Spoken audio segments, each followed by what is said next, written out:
Halloween 4, The Return of Michael Myers. The third Halloween film, Season of the Witch, attempted to drive the franchise in a new direction. Halloween 3 would be the beginning of a Halloween anthology series where each subsequent film would have a new story unrelated to the previous film. This new approach to Halloween wasn't embraced by general audiences at the time, who desired another entry featuring the iconic Michael Myers. Stop it! Stop it! Stop it! Stop it! Stop it! Following the release of Halloween 3, the franchise remained dormant for 6 years, during which time Paramount New Line Cinema saw financial successes with their own horror franchises, Friday the 13th and A Nightmare on Elm Street respectively. Series creators John Carpenter and Deborah Hill concluded their involvement with the franchise after an attempt towards making Halloween 4 a psychological horror film was rejected for being too cerebral. With Carpenter and Hill gone, executive producer Mustafa Akkad instead took Halloween 4 back to its roots as a slasher film, for better or for worse.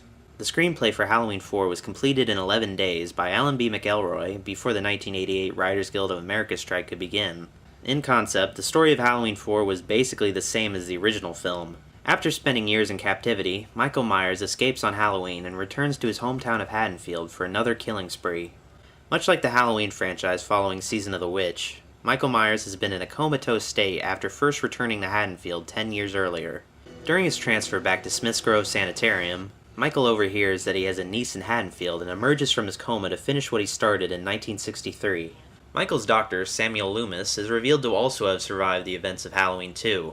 Series veteran Donald Pleasance reprises the role of Loomis and is the only returning cast member in Halloween 4. Loomis now bears a scar across his face to acknowledge the ending of Halloween 2.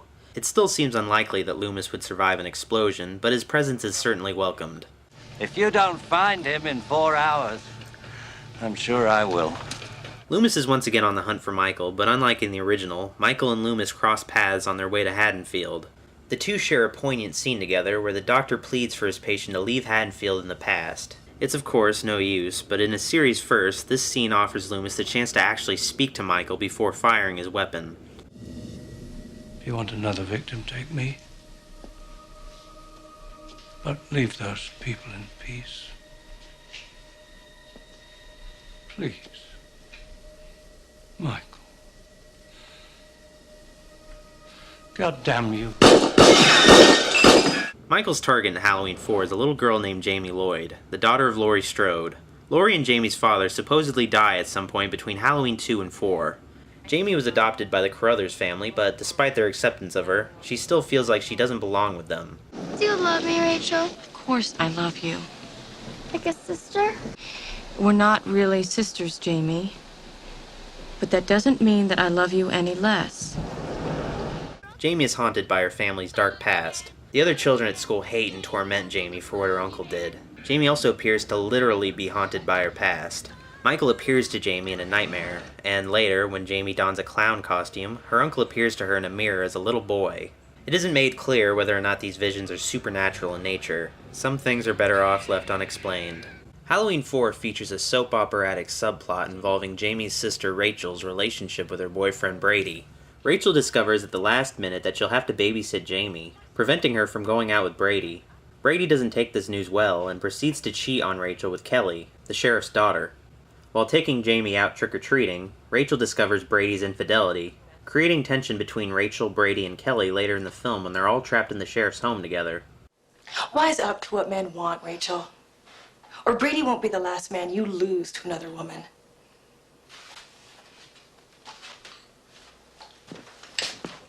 Have some coffee. On the surface, this subplot doesn't seem to offer much of a purpose or payoff, but it could be interpreted as a commentary on the survivor girl archetype.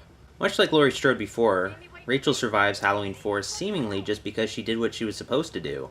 Even though she didn't want to, Rachel still took Jamie out trick-or-treating instead of going out with Brady. With Brady's cheating, it guarantees both his death and Kelly's, who was impaled with a shotgun. In a vain effort, Brady tries to be a hero by facing Michael head-on, but he fails to load his gun in time, resulting in his death at the hands of Myers. Brady wouldn't have died if he never went out with Kelly in the first place. Rachel, on the other hand, falls off of a roof and not only survives this incident, but quickly recovers from it. Michael manages to create a state of anarchy within Haddonfield, and the film goes to great lengths to explain how this occurs. Haddonfield's telephone lines are destroyed during Loomis's first encounter with Michael. Loomis becomes the only person outside of Haddonfield that can warn the sheriff of Michael's escape.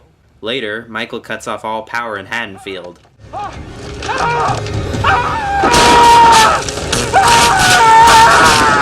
Finally, Michael kills every single officer at Haddonfield's police station off camera. When the police fail to stop Michael, a group of barflies band together in their own hunt for Myers, but these local drunks only succeed at killing whoever was unlucky enough to be out on Halloween. Shit, Earl. It's Ted Hollister. Halloween 4 presents Michael at his deadliest. Never before or again would he manage to cause as much unrest in Haddonfield. The theme that Halloween 4 deals with above all else is the enduring inevitability of evil. On his way to Haddonfield, Dr. Loomis is offered a lift by a wandering reverend named Jackson P. Sayer, who claims to have been after some unknown evil for decades. Sayer's crusade against evil mirrors Loomis's own hunt for Myers. Sayers mentions that evil is eternal, it never really dies, which foreshadows Halloween 4's ending. You can't kill damnation, mister. It don't die like a man dies. I know that, Mr. Sayer.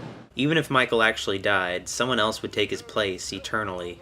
The final scene in Halloween 4 features one of the most iconic moments in the entire series, and it functions well as a definitive ending to the Halloween franchise. Near the end of the film, Michael is killed in a hail of bullets by a neighboring police force. With Haddonfield now safe, all the surviving characters gather at Jamie's home. It's here where the perspective shifts to the first-person viewpoint of an unknown character. Jamie's adoptive mother Darlene is stabbed repeatedly with a pair of scissors. Jamie is revealed to be the attacker. Halloween 4 ends where the original film began, with a child in a clown costume holding a blade. Whatever motivated Michael to kill had passed on to his niece, the process destined to be repeated. Loomis is prepared to kill this child then and there, just to end it all for good, but the sheriff stops him. It would be pointless to kill Jamie anyway. She wouldn't really die.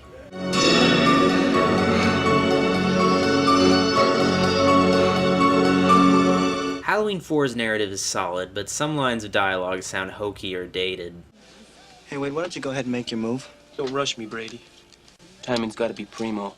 At one point, Rachel yells at Michael to leave Jamie and her alone, like there would actually be any use to it. There are also moments during Michael's final chase towards the end of the movie that have the potential to be unintentionally hilarious. Comical moments aren't too frequent in Halloween 4, but when they happen, they can take a viewer out of the movie. The cast of the film is generally fine, aside from occasional overacting. Michael! Donald Pleasance plays Loomis as tired and bitter following the events of Halloween 2. Pleasance exudes an air of manic frustration towards Michael that is an interesting, darker take on the character. 6 bodies! Sheriff! That's what I've seen between here and Richmond! A filling station in flames! I tell you, Michael Myers is here, in this town! Rachel, Ellie Cornell's character, is a less timid and far more assertive take on the survivor girl, that differs quite a bit from Jamie Lee Curtis's character as previously depicted. Rachel doesn't wait for somebody to save her. She fights back against Michael when she can. Cornell looks and acts believably as a teenage girl, but she isn't as convincing playing scared.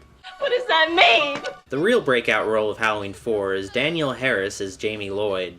Jamie is a little girl at the edge of her breaking point. It's impressive for such a young child actor to play such an emotionally troubled but likable character that eventually goes down a dark path. Jamie, what happened? It was the Nightmare Man. What? He's coming to get me, Rachel. You're okay. You probably saw a mask and it scared you. The score of Halloween 4 by Alan Howarth is a return to the original's classic ambient piano music, but there are some new renditions of the old arrangements.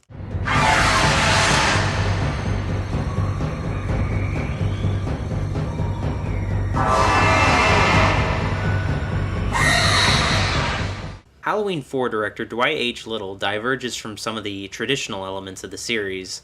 Halloween 4 doesn't open with the image of an ominous jack-o'-lantern in its title sequence like previous films. Instead, Halloween 4 opens in a barnyard at dusk with shots of eerie Halloween decorations strewn about. There is no music accompanying the title sequence, which creates a foreboding atmosphere that establishes the season quite well. The director also includes a few action scenes that were unusual for slasher films at the time. It's refreshing to see a fight sequence on a moving pickup truck to break from the usual slasher movie dynamic. Adding to the variety, Halloween 4 never stays in one place for too long. The story is constantly moving the characters to new settings. One of the best aspects of the film is the way it handles violence. Halloween 4 features a good deal of gore, but it never becomes excessive or seems gratuitous. When Michael brutally murders a character, it's usually demonstrative as inhuman strength. There are times when murders aren't even shown, just the horrifying aftermath. The ambulance drenched in blood, the ruined police station, and the corpse of a small dog. All of these say a lot more with a lot less. This is starting to spook me, Doc. At least I'm not alone. Halloween 4 is a solid horror movie sequel. It certainly doesn't reach the same heights as the original, but it complements the first film well. The film doesn't just add on to or simply rehash the stories of previous Halloween films. There's enough new to make Halloween 4 a good entry in its own right. During a time when slasher movies were fading in popularity and the genre was plagued by sequels going through the motions, Halloween 4 is surprisingly well made in spite of itself. Halloween 4, The Return of Michael Myers, was inevitably going to happen. Evil, like Michael Myers, always returns eventually, and it certainly doesn't hurt when that evil is still entertaining.